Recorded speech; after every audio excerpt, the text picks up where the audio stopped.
Hello, and welcome back to the Allegiant Web Wise podcast, where I'm joined as ever by my colleague Jill. Hi, Jill. Hello, everybody. So, as our regular listeners and watchers know, here at Allegiant Web, we're all about building websites and other things that will help businesses to compete. And so, we find that AI and automations are something that can really make a difference for businesses. So, we've been looking into different aspects of what AI can do for you from a business point of view, practical solutions. And this week, Jill's been looking at negotiation skills. So, over to you, Jill. Take us away on this one. Brilliant. Thanks, Martin. Yeah, so negotiation is, I don't know, I think that some people believe that there are those that are absolutely born with the God given inbuilt gift to negotiation, and that might be true, but actually all of us can learn something, and we can what I thought that I would do is start to use AI to help train me in this, because you can, like, I've done lots of different sales coaching stuff and things like that, and some of that's helpful but others is not, and um or you forget and you want to have a top up of it. So I just asked the AI, can you help me learn and improve my negotiations skills? And it gave me all this stuff here that you can see, and I thought, oh yeah, it's all good stuff, good stuff. But I think last time we were talking, or was it last time? Anyway, we were talking about they give you all these points, don't they? And so if you're like me, you're like, oh, point, 8 points. Yeah, why is it always 8? That's interesting, isn't it?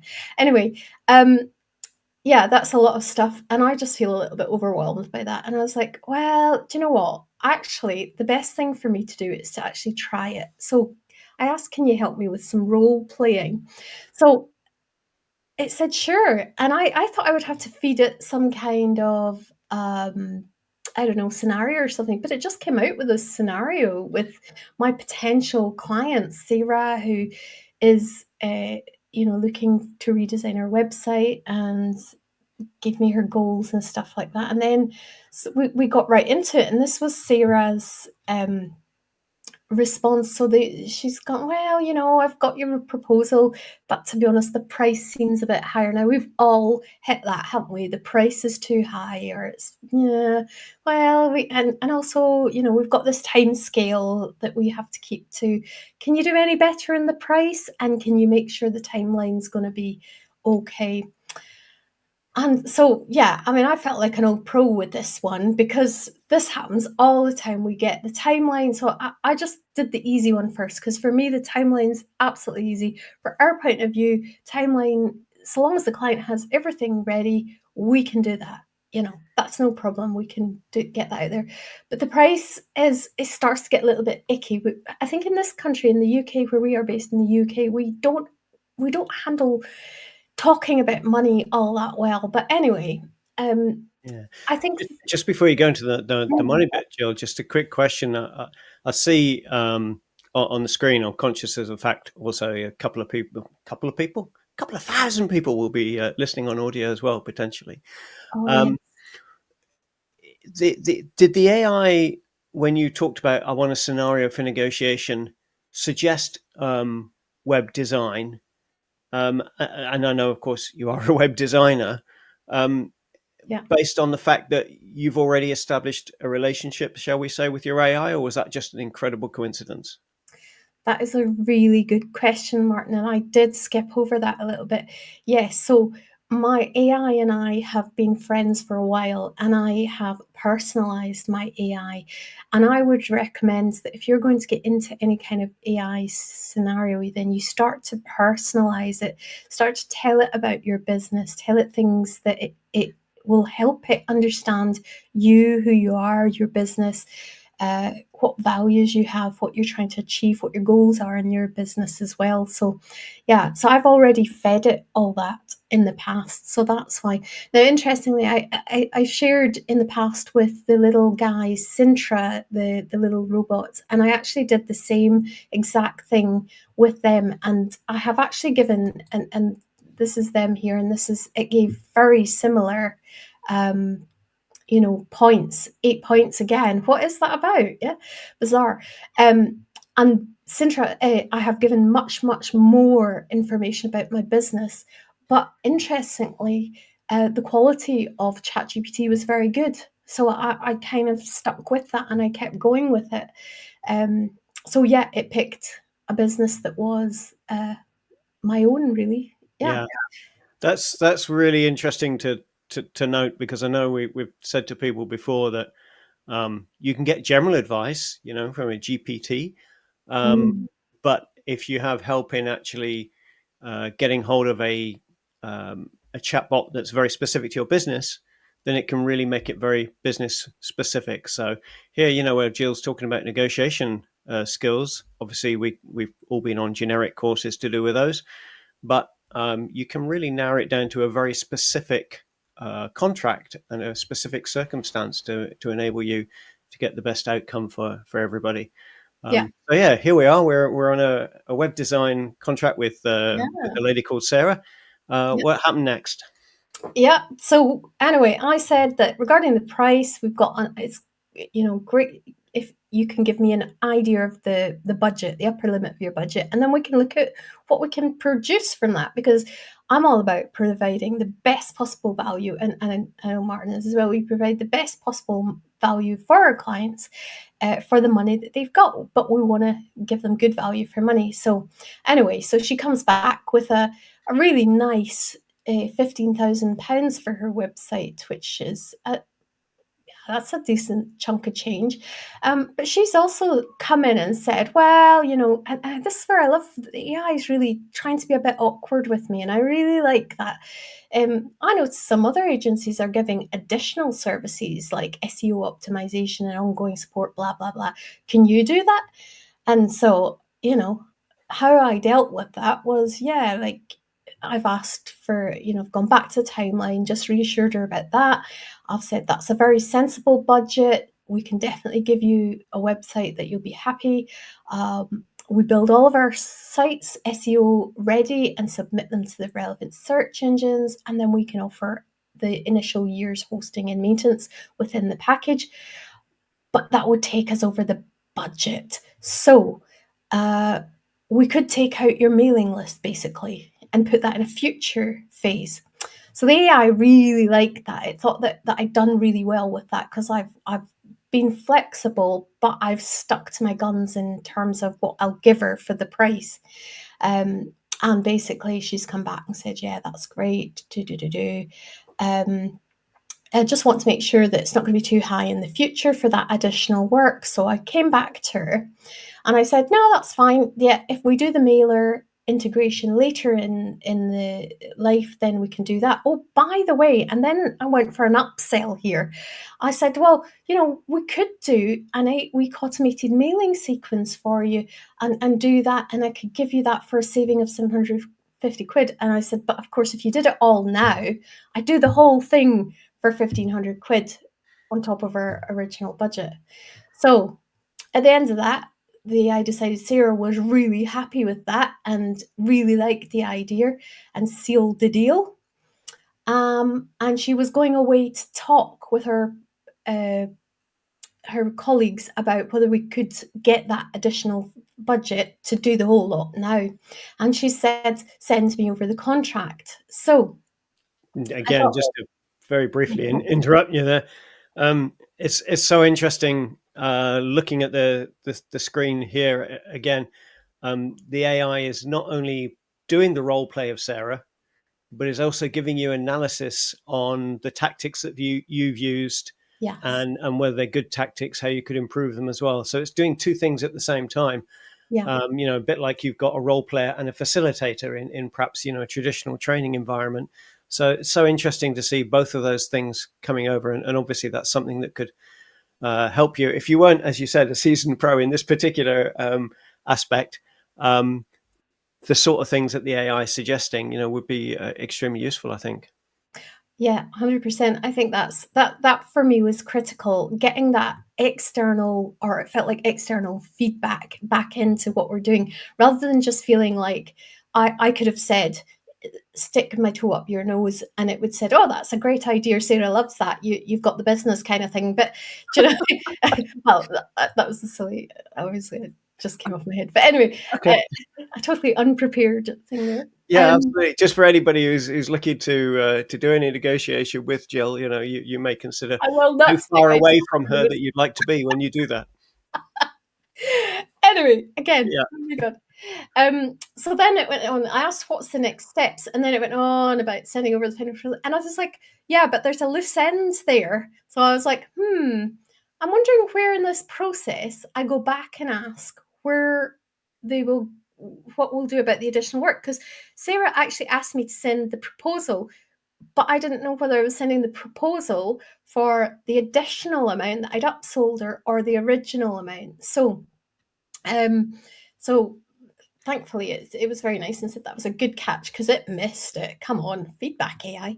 And then it just said, in the proposal review that you send to them, highlight the upsell, call attention to it, and then if you're doing a follow-up, then just remind them again about the original proposal and the follow-up. And if they don't go for it at that time, then you can still have another go at the kickoff meeting, which I thought was actually quite a good thing. Because I think if I'd got to the point where they'd signed the contract and we'd started the thing, I would have forgotten about that until this chunk of work was done, instead of just keeping reminding them, remember that extra work you wanted, kind of thing. So I thought that was quite good. Mm. Um, can I so then I was like, well, what do you do if the budget's too low? What if it goes too low and you can't negotiate on it? And it gave some really good, probably 8 points. So let me see. No, only six. What?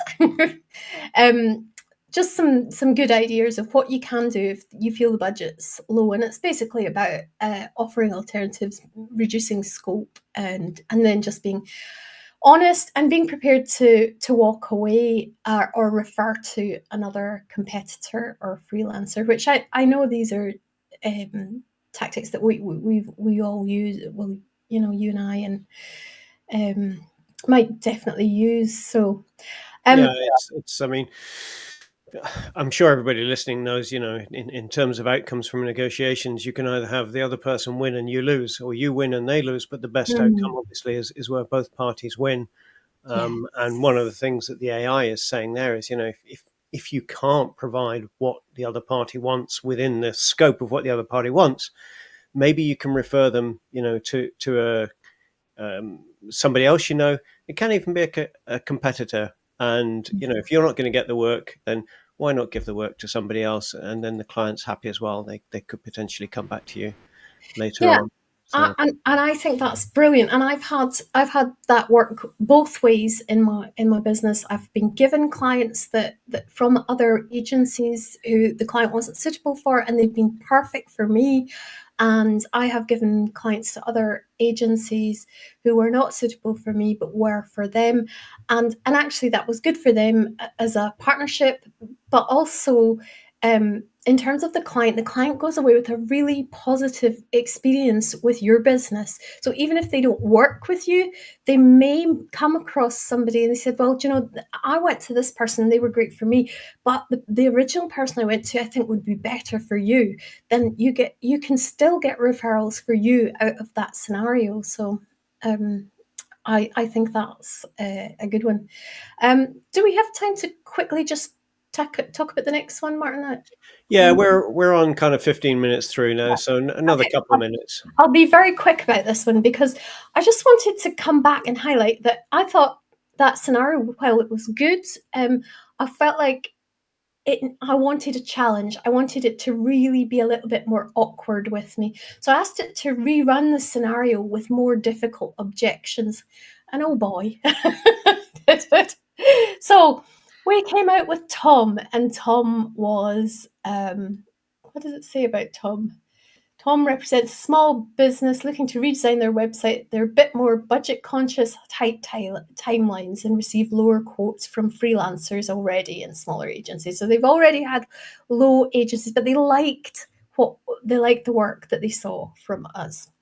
So, so Tom comes in and he goes, yeah, well, we want this done in 6 weeks, not 3 months. So I was like, okay, 6 weeks, that's really tight. And he already is saying, I'm not convinced the extra cost is justified. Well, the thing is that I thought, well, he is talking to me. He liked what we did. So he's coming in saying it's not justified. So I just went off on one, as you can see here. I was like, well, let me address the timeline first, because I always do that because it's easy. I've been doing this for over 20 years, get the experience in, talk about that, and just say that if you can get all the stuff ready, then we can turn that around. As long as you understand if there's any delay at your end, then that will delay it. And then I've gone on for the cost, saying that it's difficult to compare like for like, which it is in our industry and probably in some of your industries as well. What you offer is got to be, is often different what other people offer, even if it sounds the same. So you've got to really highlight what is it that's different. So that's what I tried to go in with, and talked about, SEO ready and things like that. And the the chat was very enthusiastic about that response. I thought it was brilliant, which made me feel really good about myself. Thank you, AI. Um, so how did Tom respond to that? So Tom was still being an awkward so-and-so. And he says, 6 weeks still say, oh, especially getting everything that we have going on. I can't guarantee we'll have the content ready that quickly. And I'm worried about hitting roadblocks. As for the price, I understand you offer more, but the quotes we've received include SEO and basic marketing tools, blah, blah, blah. So and this is absolutely the sort of scenario that I come up against. And I just went back and said, well, regarding the content, we can use AI to fill the gaps where possible and have a homepage about it, just really clear about what we could do within that time if we used AI to generate some content for it. And then that we would make them SEO ready. And then I asked the question about because he's mentioned these competitors several times. I said, well, I'd be interested to hear what options the other companies are offering, and seeing if we're talking like for like. Also, what would be the basic marketing tools that they are offering, just to make sure that we've got this right. So, and also asking, are they giving guarantees that they can complete the work on time and inside budget? And do you like their work as much as theirs? So I wanted to remind him that he came to us because he liked our work. So I just wanted to remind him of that again. So anyway, Tom, still being a bit awkward, talked about what they were. He said, "Oh, they didn't go into too much detail. Talked about marketing tools offering basic email capture forms and social media integrations. They don't guarantee the timeline, which worries me." So you start getting to the heart of what's going on underneath things. He's worried about this timeline, and they're not giving him the guarantees. But if we can provide that, steady, professional sort of front to them, or not a front, but just who we are, then he's going to be really starting to trust us then. So yeah, so then I was able to address those specific things that they had offered. And I said that, our standard service includes keyword optimization when the pages are built, and a contact form is a standard service with social media follow buttons. So I'm telling him exactly what we put in place, which matches with him. So if the cost is the sticking point, then I offered that we could spread the cost over 4 payments rather than have it all paid up front, and asked would that work for his cash flow. So in the end, the AI decided that I managed to convince Tom, and he said, yeah, that's reassuring. We'll spread the cost. Now, honestly, by the end of this, I felt like Tom and I were chums, I have to say. Yeah. Because we'd worked hard for this negotiation, and I felt that was good. So And that, that's an interesting thing, isn't it? I mean, sometimes, when you are negotiating with potential clients, and you do get to an agreement, you actually have a stronger bond than if you hadn't had to go through that process in the yeah, first place. Not always, but sometimes that's the case. yeah. And again, I mean, we've used in this podcast episode the example of web design service, because the AI picked that because it knows what Jill does. Mm. Um, And again, just want to re-emphasize that, if you're in an industry that is nothing to do with web design, this is still relevant. So you've got the generic negotiating skills, and looking at, what are the client objections, what's the underlying cause for the objections, how can you actually tackle the ones that are very important to them, and then the potential to actually narrow that right down to the industry that you're in. Um, and to do that, you need some additional skills to use the tools in the best possible way, because as we've said before, the better you can get the inputs, and the better you can get your AI focused on what you do, not even your industry, but your firm, the more it can give you a better result. But this example of how to negotiate, doing a role play, and doing the analytics of the role play as well at the same time, fantastic example of that we could all benefit from. So, yeah. Any last closing thoughts on that, Jill?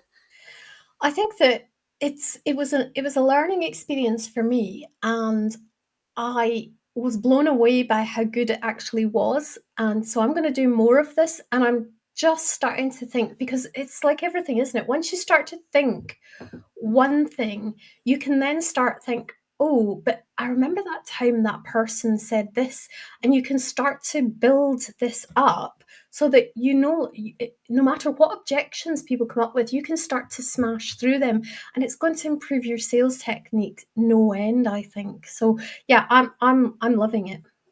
Yeah, yeah, some great points. And don't forget, guys, that being in a chat interface, it is like chatting, talking with somebody else, if you get it all set up right. And so for improving the efficiency of aspects of your business, new hires particularly to your business, these are the sort of skills. I mean, Jill referred to herself as a seasoned pro, but obviously, I mean, in your business, you're going to have new people in, and they may not have these skills. Sometimes they were called soft skills and life skills, but they're actually the ones that are critical to the success of a business. So I hope you found the episode useful. We're trying to pick, as I said, different aspects of how you could actually use AI technology in a practical way for your business. So do get in touch. We've got the subscribe and the like as ever. And, also stick an email across to hello@allegiantweb.com. It's scrolling across the screen at the moment for those of you who are watching. And tell us, hey, what do you think? Are there any particular other subjects you'd like us to address? Or if you just want to get in touch and have, a no obligation chat about what we might be able to do for each other, then we would really welcome that. For now, we will see you again in the next episode. But from Jill and myself, thank you very much. And yeah, like, subscribe, and comment. Thanks very much. Thank you, Jill. You're welcome. See you later. Bye.